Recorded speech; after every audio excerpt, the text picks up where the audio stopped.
On va se parler franchement. Qui emmerde la vie de qui aujourd'hui? Qui gâche la vie de nos soignants qui, depuis 2 ans, sont mobilisés sous l'eau dans nos services de réanimation pour sauver des patients qui, aujourd'hui, sont essentiellement non vaccinés? Ce sont ceux qui s'opposent au vaccin. Qui gâche la vie de nos commerçants, de nos restaurateurs, de nos théâtres, de nos cinémas, qui, depuis 2 ans, vivent avec une épée de Damoclès au-dessus de la tête quand ils n'ont pas été fermés? Ce sont ceux qui s'opposent au vaccin. Qui gâche la vie de nos personnes âgées, qui sont contraintes de vivre dans la solitude, dans la peur face à une épidémie? Ce sont ceux qui s'opposent au vaccin. Alors moi, je vais vous dire les choses.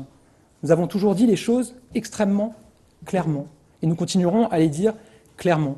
Et je vais vous dire que les propos du président de la République me semblent très en deçà de la colère d'une très grande majorité des Français face à ce choix qui est fait de s'opposer au vaccin. Vous discutez avec des Français aujourd'hui, vous en avez beaucoup qui vous disent mais les personnes qui font le choix de ne pas se faire vacciner, on ne devrait même pas les soigner. Nous avons toujours fait le choix, avec nos soignants, de soigner tous les Français qui étaient frappés par la maladie.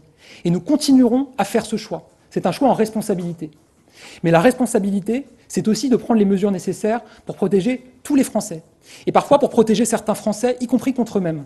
Et nous allons continuer à assumer aussi cette responsabilité. Comme l'a dit le président de la République ce matin, on agit, on explique et on assume.